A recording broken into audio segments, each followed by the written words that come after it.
1989. Terrorismo en Alemania. Portavoz de la dirección del banco alemán, Deutsche Bank, Alfred Herrhausen, murió víctima de un atentado terrorista cerca de Frankfurt a fines de noviembre. Herrhausen, de 59 años de edad, gozaba de una muy buena imagen internacional en el mundo de las finanzas.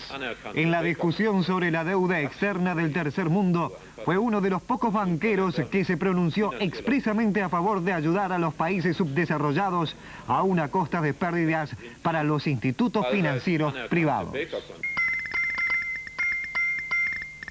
Contó con el aprecio de muchos banqueros de naciones latinoamericanas. Como bien se decía, fue uno de los que comprendió el pesado cargo de la deuda externa latinoamericana. 1989, guerra civil en El Salvador. Fue uno de los hechos que conmovió a Centroamérica y al mundo. Un mosaico ideológico de permanentes enfrentamientos entre sectores pro-oficialistas, algunos decían pro-norteamericanos, y otros pro-soviéticos, como señalaban analistas de Nicaragua, derivaron en los enfrentamientos por el temor hacia la intervención de países fronterizos y al fantasma mayor, que Estados Unidos decidiera intervenir en el proceso interno de El Salvador. Cientos de muertos y heridos fueron el saldo de este enfrentamiento civil, cuya solución aún no se ha dado. 1989 en la Argentina, renuncia de Rapanelli. La situación derivada de la grave crisis económica, los crecientes enfrentamientos en el Gabinete Nacional y un mercado que era incontrolable derivaron en la renuncia del ingeniero Néstor Mario Rapanelli. Con su último plan de ajustes no conseguía equilibrar un mercado que reclamaba por medidas mucho más pragmáticas y la profundización en la liberación de la economía. Para reemplazarlo, el gobierno de Menem recurría a un hombre de su íntima confianza, el doctor Antonio Herman González, actual ministro de Economía. 1989, terremoto en San Francisco. Fue tal vez el hecho que más conmovió a los Estados Unidos en las últimas décadas. Todos habían presagiado en diferentes novelas que esto algún día podía llegar a ocurrir y finalmente ocurrió en la zona de la bahía de San Francisco. Casas que se derrumbaban como si fueran de cartón prensado, parecían de papel, bomberos que no daban abasto y miles de heridos y centenares de muertos dejaba este terremoto que le decía al más grande del occidente que no era invencible. Ayuda también de otros estados llegaba para paliar la difícil situación y el motivo de reflexión que significó para la arquitectura moderna norteamericana. 1989, el fin de Noriega. La intervención de los Estados Unidos en Panamá. El hecho discutido todavía en círculos diplomáticos de todo el mundo. Estados Unidos, a raíz de la muerte de un teniente de Marina y de sentir peligradas 35.000 vidas en Panamá, decidía como primer objetivo ir a la casa del ministro de Defensa y actual mandatario, asumía las dos funciones, el general Manuel Noriega. Quería detenerlo y llevarlo a los Estados Unidos para ser juzgado por cargos vinculados al narcotráfico. Además, la anulación de las elecciones en las que había resultado electo el actual presidente Guillermo Endara habían derivado en la intervención norteamericana y en el refugio de este en la Nunciatura Apostólica, donde el Vaticano ha señalado que no entregará a Noriega a Estados Unidos. 1989 en la Argentina, gol de Menem. Si algo caracterizó la personalidad del nuevo presidente fue su imagen de deportista y el desenfado con que decidió mostrar sus calidades en las diferentes disciplinas que practicó a lo largo de su vida. Menem, futbolista, jugando en la selección nacional. Menem, jugador de básquet, uno de los deportes que más practicó, también dentro del ámbito deportivo y con partidos destinados a recaudar dinero para quienes más lo necesitaban.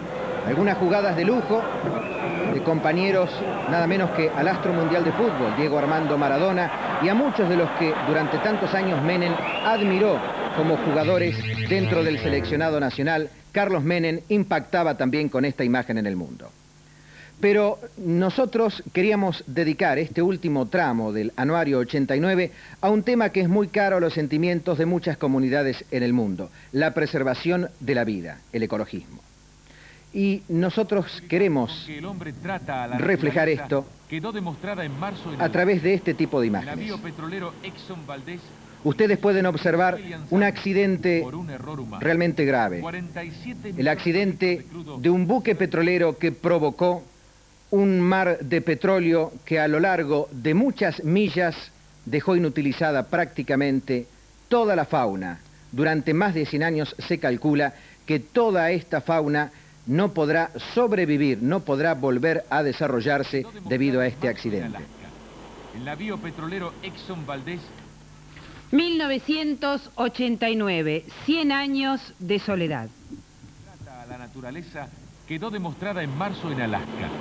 El navío petrolero Exxon Valdez encalló en Prince William Sound por un error humano. 47 millones de litros de crudo se vertieron en el agua. Una enorme alfombra de petróleo contaminó una de las regiones ecológicamente intactas hasta ahora. Inmediatamente después del accidente, un portavoz de la empresa petrolera norteamericana Exxon declaró que no existía ninguna consecuencia grave para el medio ambiente. Sin embargo, no fue posible contabilizar la cantidad de animales que murieron por la peste petrolera.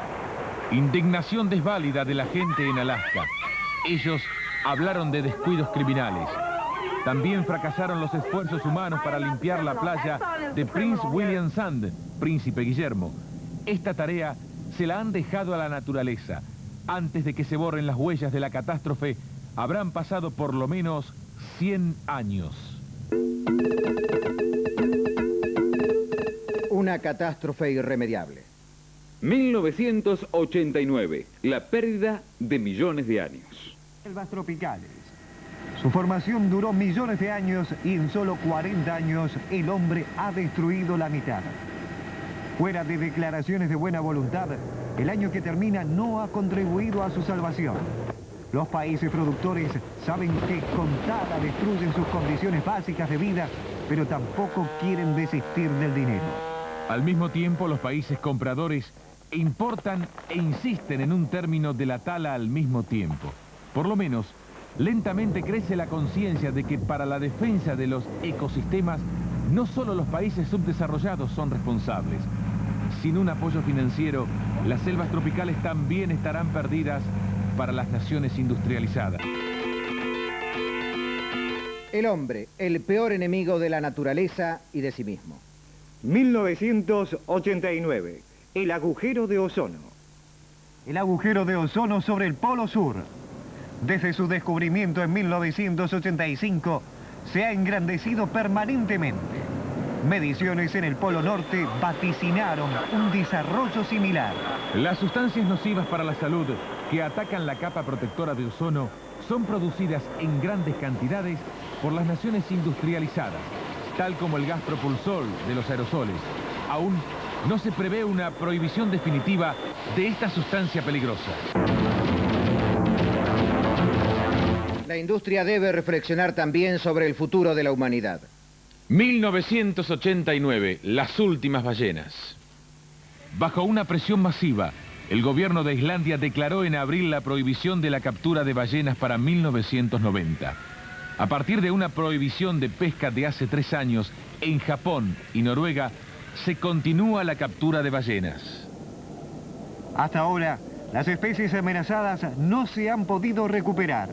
Es cuestionable la posibilidad de sobrevivencia de las ballenas. Tampoco aquí el hombre tuvo piedad. 1989, el año del elefante. El elefante blanco africano es un animal símbolo de todo un continente. Su sobrevivencia se ha hecho probable. En octubre se acordó a nivel mundial una prohibición de comercializar el marfil. De la imposición de esta medida dependerá que los cazadores desistan de la caza del elefante definitivamente. Sin una prohibición de comercialización del marfil, probablemente esta especie no habría sobrevivido hasta el próximo milenio. Para los elefantes africanos, 1989 fue un año de esperanzas fundadas. Un símbolo que puede desaparecer. Pero volvemos a la Argentina. Y a propósito de símbolos, Argentina tuvo en 1989 a un personaje central, el dólar. El dólar y toda la especulación. El dólar y una carrera loca por miles y miles de porcentajes de rendimiento desde el 1 de enero de este año hacia esta finalización, superando casi la barrera de los 2000 australes. El dólar. Cuánta ansiedad y pesadillas, cuánto nervio, cuánta tensión y cuánto malestar ha provocado en la economía de muchos argentinos y cuánta dosis de esperanza en aquellos pocos. El dólar, sin duda un personaje. Esperamos te haya gustado nuestro video. No olvides suscribirte, comentar o seguirnos por nuestras otras redes sociales. Muchas gracias y hasta el próximo video.